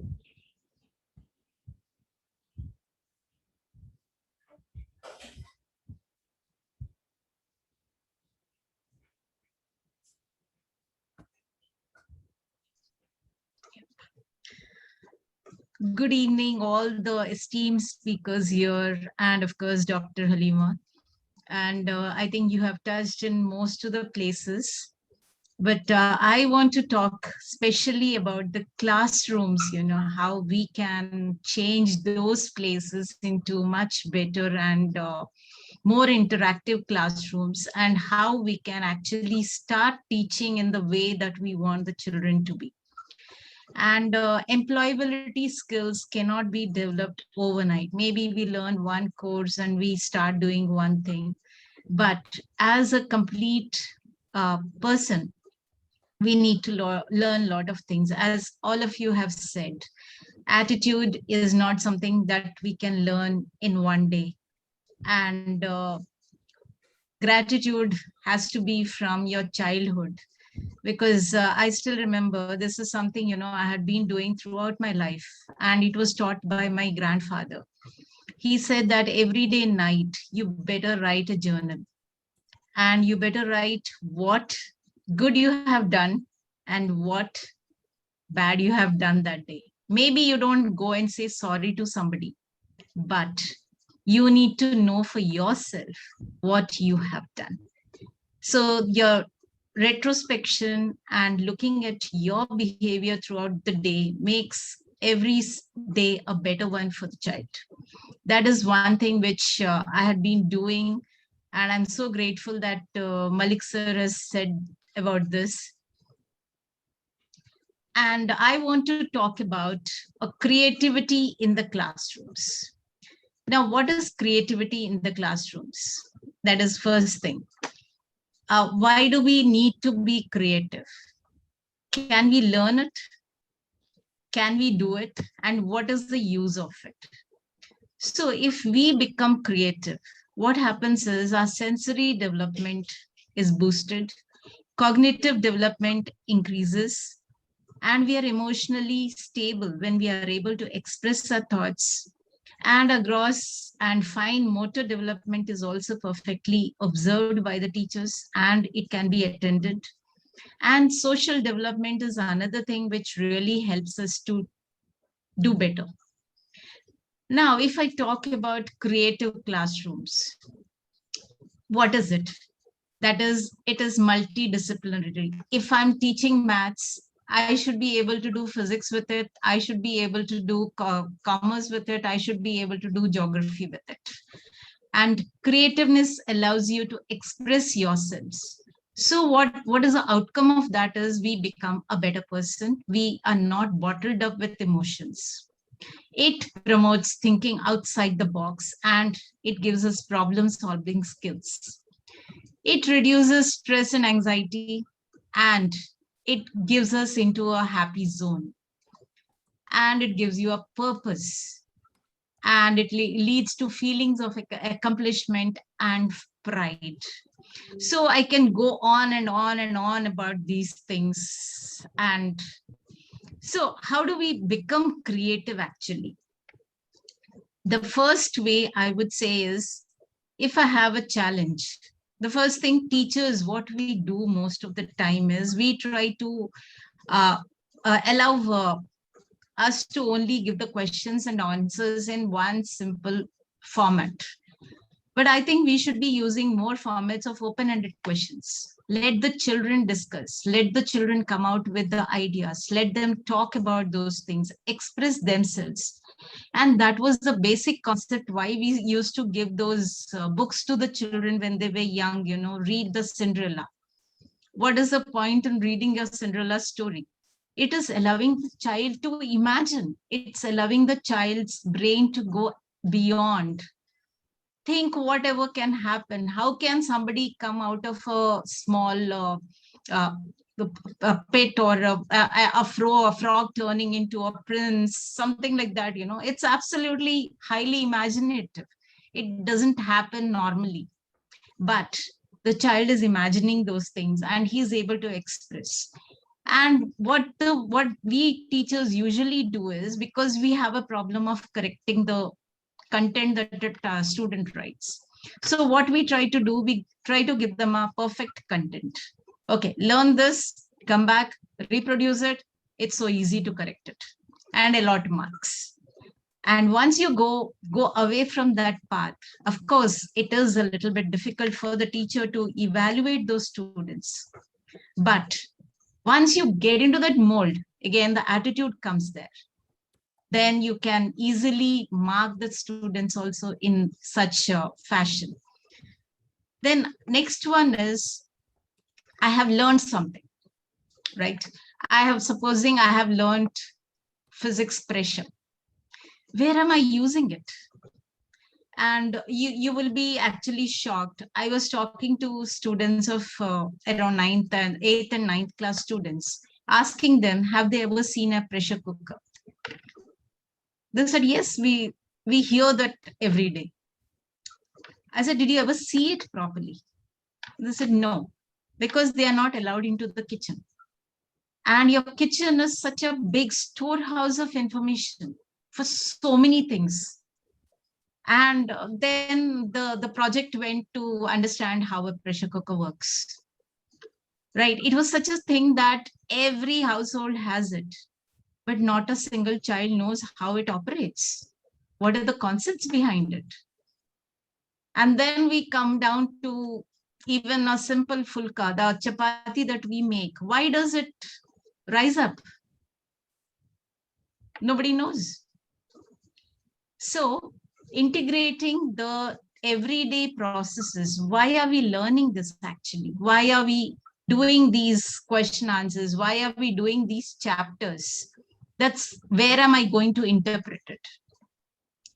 Now, once they have learned something or they have got an idea, how do they implement it? How do they make it into a project work? How do they do it?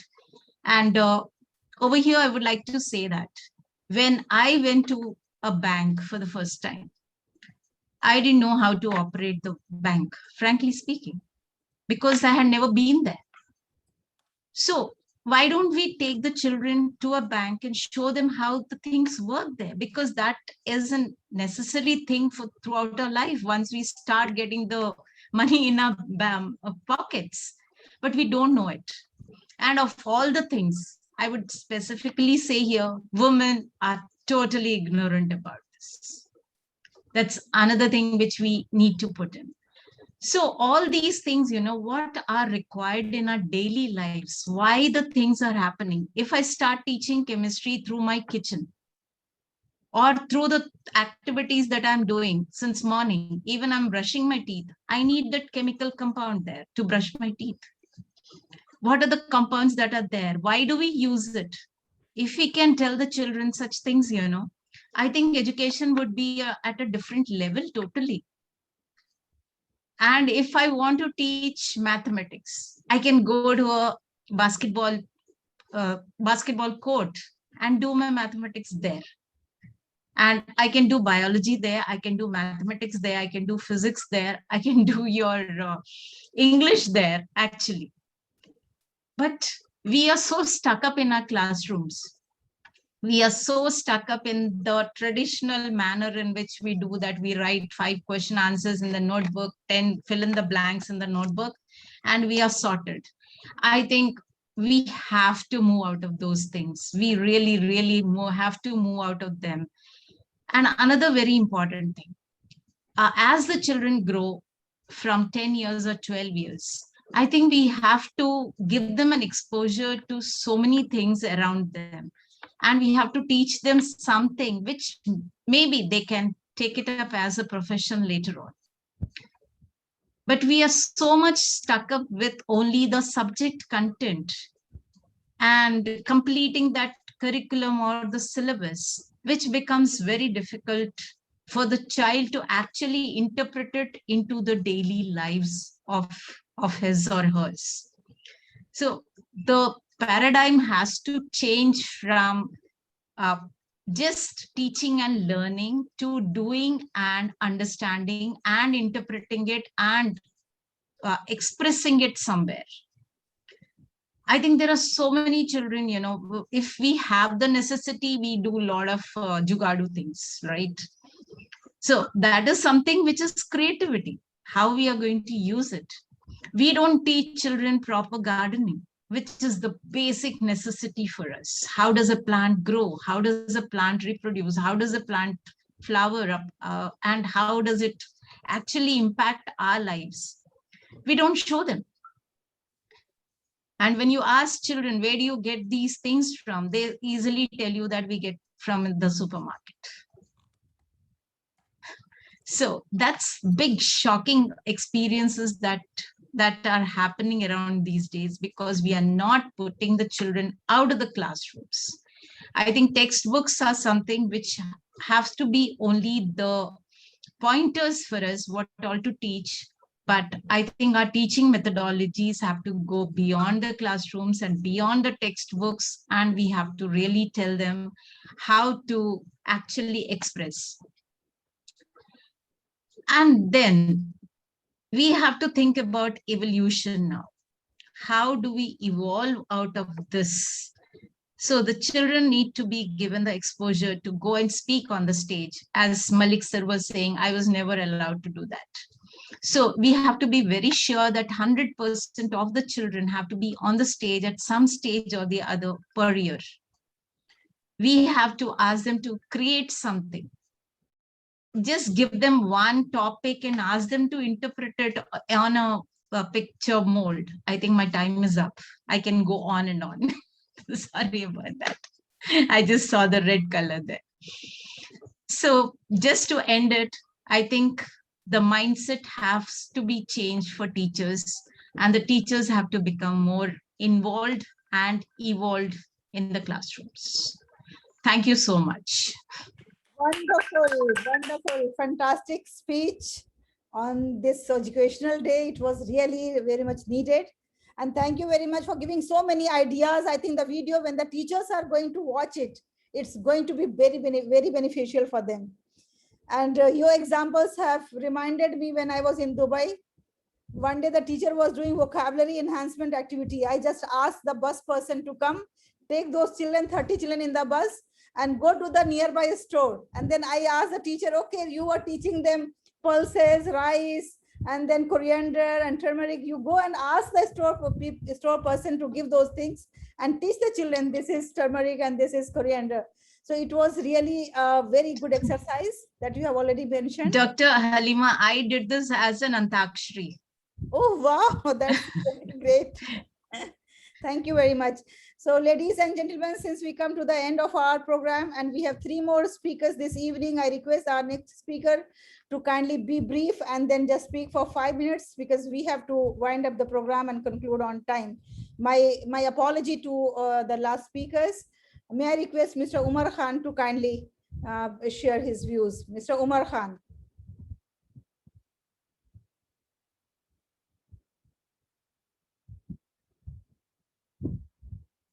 Umar Khan, over to you, please.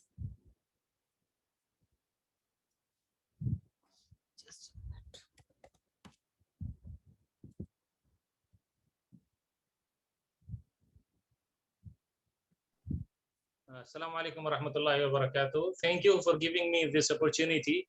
And when I saw the advertisement and my name was on the last, I was very happy and hoping that I will get extra time. But the last announcement you made, which make me to give my speech within 5 minutes, I will not be able to finish it within that time. So I will request you to give me a little bit more time so I can conclude whatever I have been collecting for presenting today. Go ahead. In addition, I would like to share with you a small presentation that will be better, inshallah. You are the co-host. You can share now. You can share. Yeah, thank you.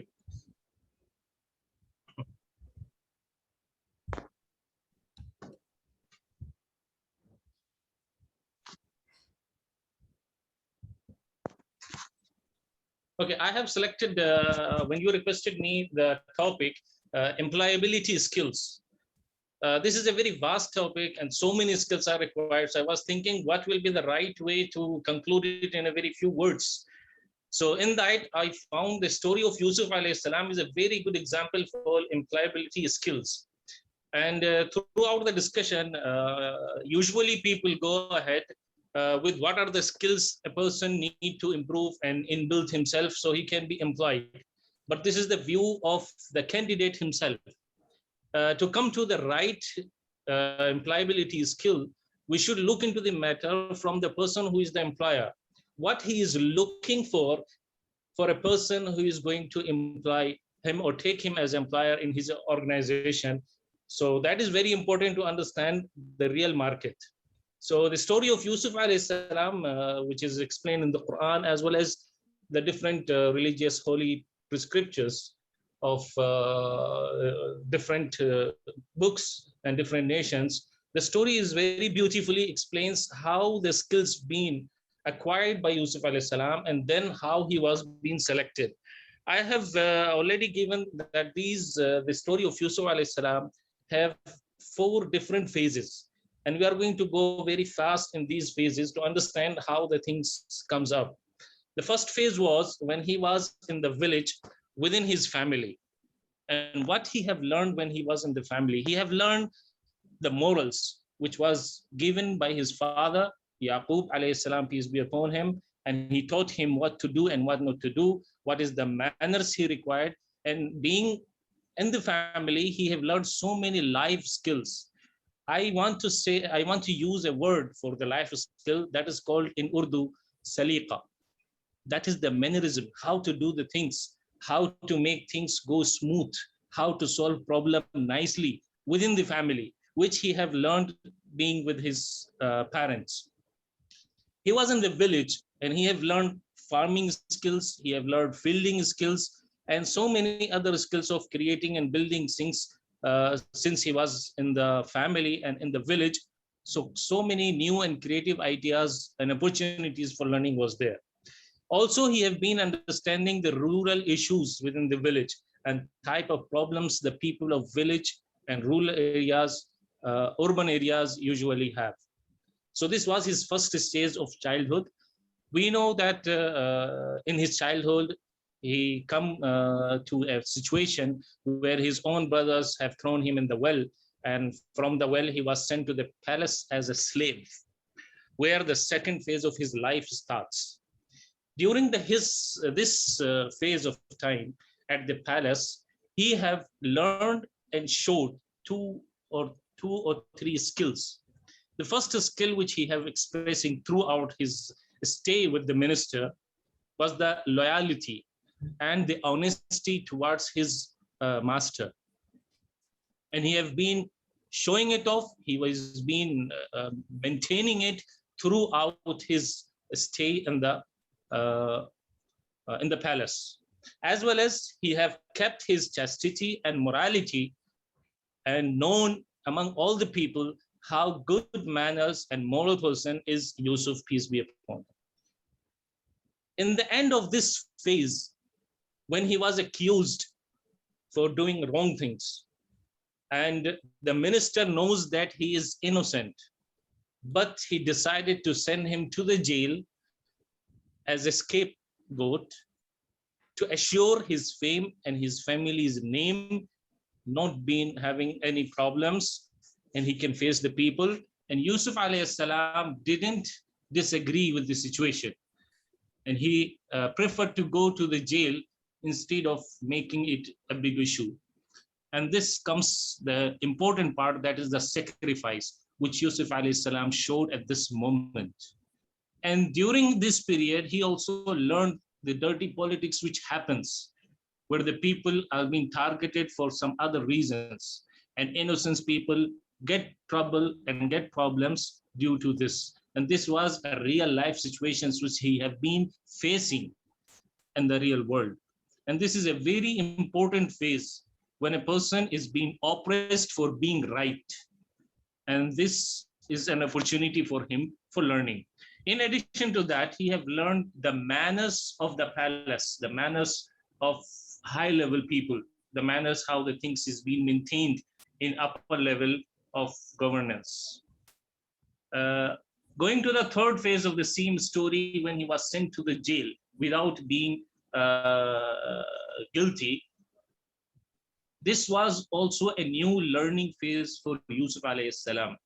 He have learned the ground level problems, because the jail is the place where all poor people, innocent people, maybe criminals as well, everyone will be there. So in that moment, he have learned their problems, what they are facing, how the things goes up, how they are in trouble.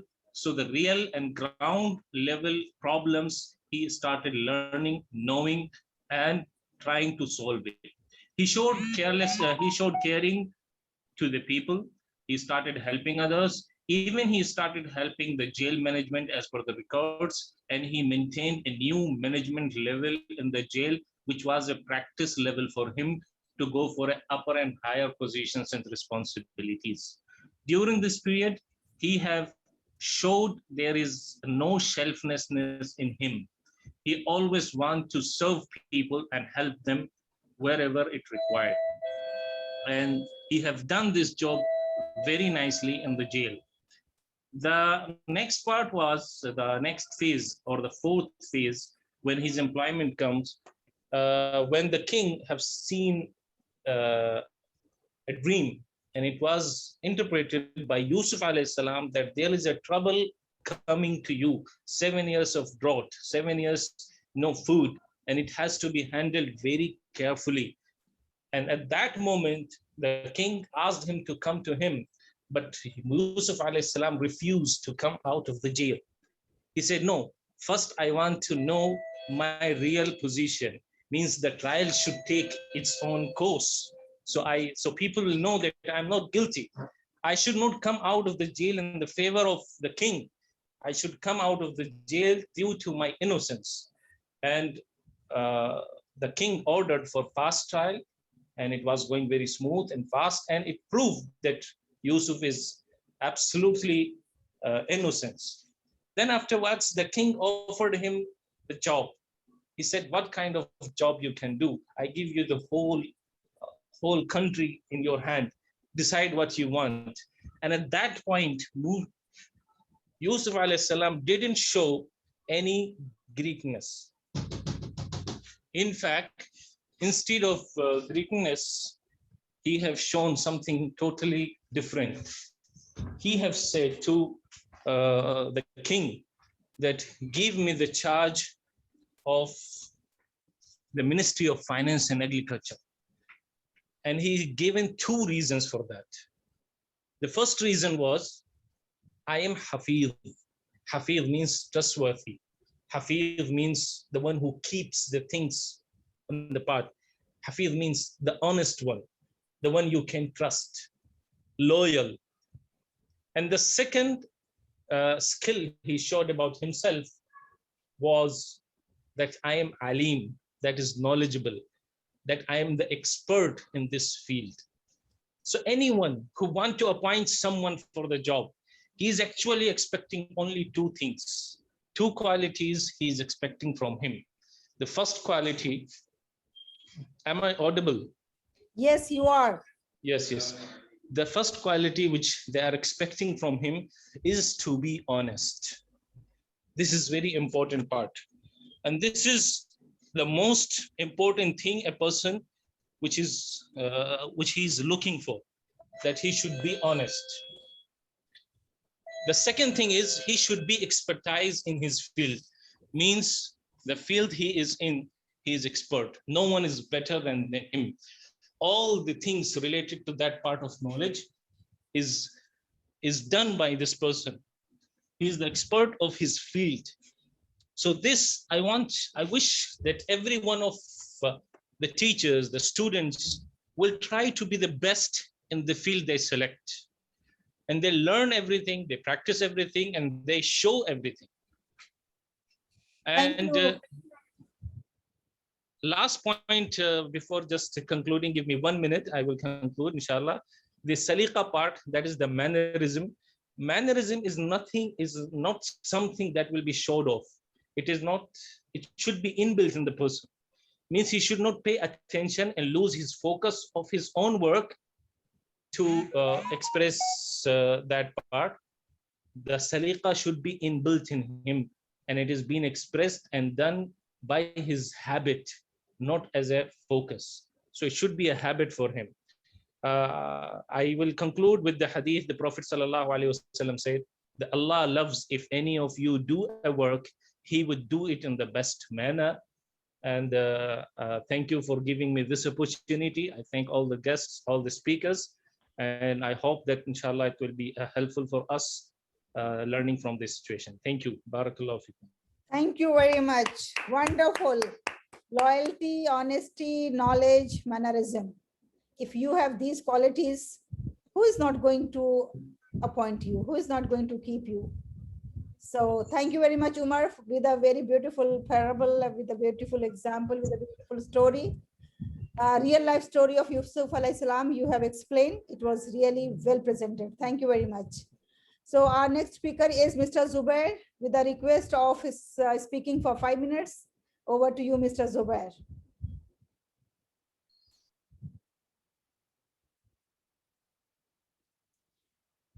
Do you have some presentations, Mr. Zubair, or verbally you are going to explain?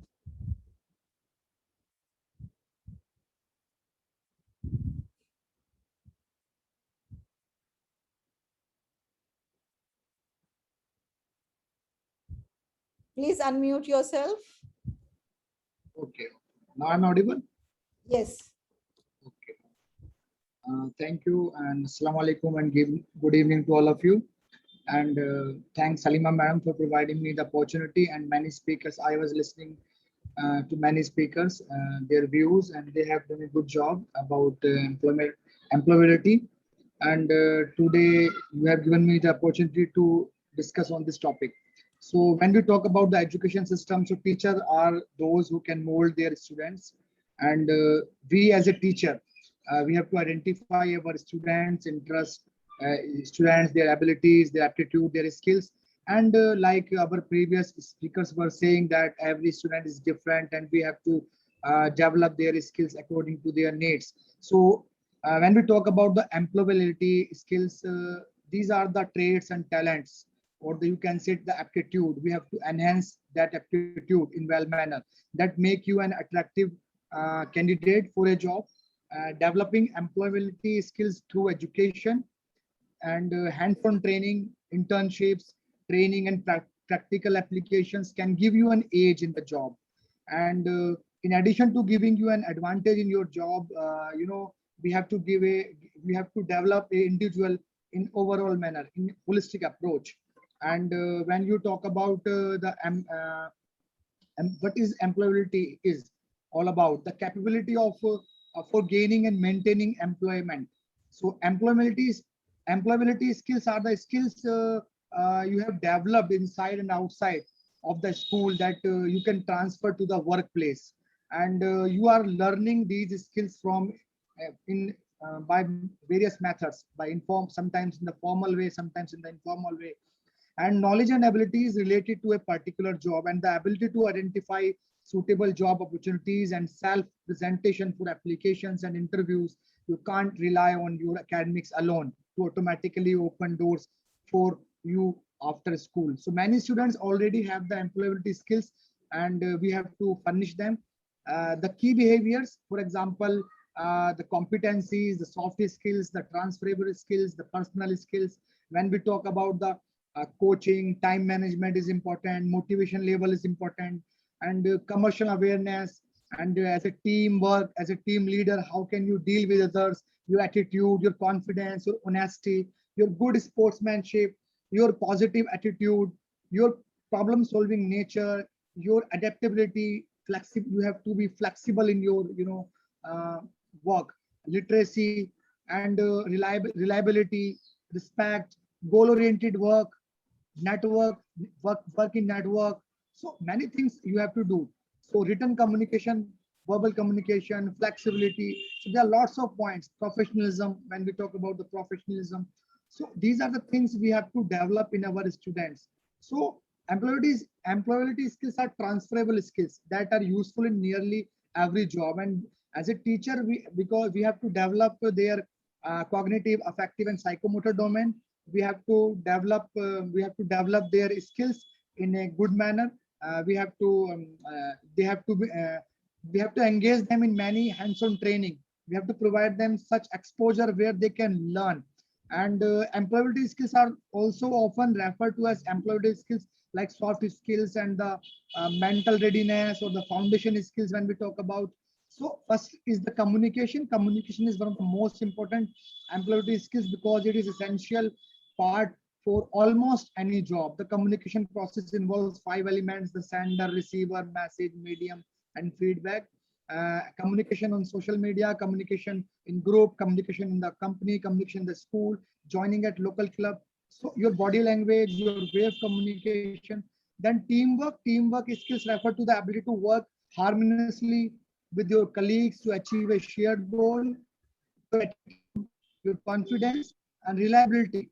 Reliability makes you more employable because it promotes trust between you and your employer. And you are reliable employee if you can consistently complete your task on time. And problem solving skill is important if you are analytical in nature, if you are performing all the things, you're analyzing the things. So problem solving involves identifying key issues and their implications and having a clear understanding of problems and determining the most effective solutions for complex problems in institution or anywhere you are working. Organization and planning, being able to, am I audible? You are audible. I Yeah. was saying thank you very much. It is Okay. really very useful, very knowledgeable, very informative. But I am afraid of having a shortage of time. So let me move to Mr. David, the last speaker. I am concluding Yes, in 1 yes, minute. please conclude.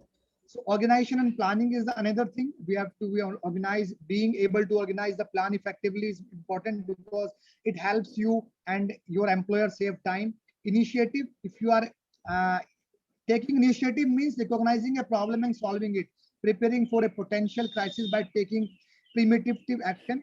Self-management is important. Self-management refers to the ability to perform job duties satisfactory with little or no supervision. Leadership quality must be there in our students. Learning, because learning is a lifelong process. We have to learn new concepts and methods quickly by exposure, by experience, by adapting to change and having the tendency to improve your knowledge and skills continually. And technology and ICT is the important thing nowadays. So we have to develop all these things when we talk about. So I'm concluding my our previous speaker was saying a good thing that we have to develop them in a proper manner. For example, we have to provide such environment infrastructure where we can develop our students in such manner. We have to provide them motivation, confidence, and hands-on training, sensitization and awareness, and make them independent according to their strength. We have to provide them to select their career according to their abilities, adaptation and the behavior modification, social development, emotional development, and the need-based education. And curriculum designing and multisensory approach and methodology by which we are teaching them. Multidisciplinary approach and the multisensory approach will work in the barrier-free environment where they are free. So these are the things we can, but thank you very much. yeah, Yes. yeah, okay. Thank you very much. And my dear participants, ladies and gentlemen, although it was not a competition, but the one speaker will be awarded, and the one speaker will be awarded by a cash award of 1,000 rupees that Mr. Mike is going to decide and announce later. You will be informed about that, who is that one good speaker of this evening. Similarly, we are going to have next session on 6th September. Although it is not a competition at all, but one best speaker will be awarded. That is not a competition, but it is the wish of JAHAN-E, my channel, to award one best speaker. So that will be decided. So if you want to participate in my next program, the link is shared here in the chat. You can register yourself for the next program. And today's last speaker is Mr. David. So I request Mr. David to kindly express his views.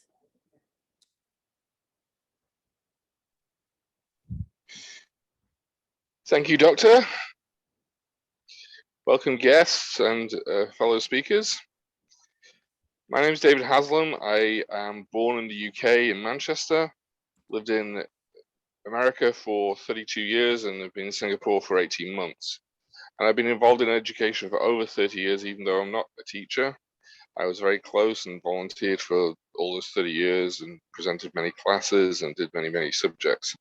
What I want to talk to you about briefly is the use of social media and especially YouTube for the classroom, for education, and also because is employability to create income for yourself should you get laid off, should you lose your job for any reason, should you get ill, whatever the case may be. YouTube is a very powerful tool that is growing exponentially. The number of YouTube viewers that there is now is 3 times higher than it was in January 2020. There are over 5 million hours of YouTube information downloaded to YouTube every hour. There's that much growth on it. How do you set about YouTube? Well, first of all, you've got to choose a subject and stick to it and shoot the videos. Even high quality smartphones are good enough to shoot videos. And then you've got to download them to YouTube, get it all set up, attract an audience. Voila, easy. Well, it's not that easy, but it's a start. In fact, I'm doing a class presentation for 1 hour on YouTube about YouTube and how to set up a channel on the 8th of August. And you're more than welcome to join me on that. I'll put my WhatsApp number up on the screen for everybody shortly. But if you can set up a YouTube channel, usually with experience and a little bit of help to get going, it can take 15 minutes to get the basic channel up and running. Then you've got to spend time actually shooting the videos, editing the videos, etc., and knowing what you're doing and how to do it. But this is my first online class, and as I said, I'll put a link up there. YouTube is one of the tools that is going to be going forward in educating students in the future, because YouTube's universal for most countries. Some like China don't allow YouTube, which is a challenge, but it's pretty universal, and it's very, very flexible for what you want to do, and it's up and running forever. So if you're monetizing, for example, and you have a good enough video, you can create passive income that can last you years, literally. And I'll give examples of that in my hour-long presentation. So again, thank you for having me speaking today. I've made it as brief as I possibly can. I'll be speaking at the next session in September. So I'll encourage you all to join that, because I would love to say more about what I have to say. And I'll put my WhatsApp number down, and just contact me on WhatsApp. Let me know if you're interested in the hour-long class on putting YouTube together on August 8th. And with that, I will return the microphone to Dr. Halima.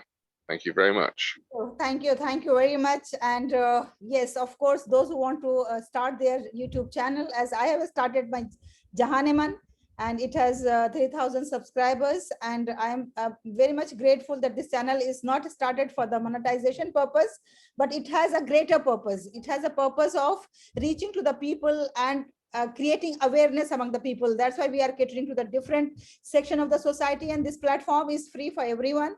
Whosoever wants to participate in our program, they are full free. There is no restriction of any religion, any caste, any region, any color, any creed, any nation. So it is open to all the nations, to all the religions, to all the regions, to all the people. And it is a learning platform. It is a practice platform. And it is the best platform for the especially budding artists, the people who are just starting their career. Thank you very much. I have given the responsibility to Mr. Mike to select one speaker and send me the name on my WhatsApp. And then that speaker's name will be announced on JAHAN-E in our next session on 6th September. So 6th September, we all are going to meet again. And 6th September topic, we have taken a very crucial topic, and the topic is, can anyone tell me what is the topic of the next program? Let me see how much you love this channel. Employability skills. No, this is for this week. I'm talking about 6th September. That's what is written on that form that you've shared. No, I changed now. Maybe I shared with you the previous. No, ma'am. The I think topic it is is a global global reform. context. Global Yeah, educational educational reform. Educational reform. Yes, global context of educational reform. This is the topic for the next program, and see you all there. And I request now Mr. Mike to kindly give the concluding remarks. Thank you very much. Okay, this has been a really interesting session. I've learned a lot. I would like to watch the video at leisure, because there was a lot of information that I'd like to note down. The big advantage, I think, as I mentioned in my talk, is with virtual meetings, it allows a lot of people to come together and share. And this is just the beginning. And with technology, I mean, the basic Zoom allows 100. You can upgrade to 300, 400, 500. And once you add in YouTube or Facebook, yeah, I mean, it's open-ended. So the options of expanding the message to a larger territory is obviously very good. But I think what was so good about today was the tremendous variety. People are coming from different places. They have different experience, they have different aspirations, and they have different visions for the future. So everybody has something unique really to contribute.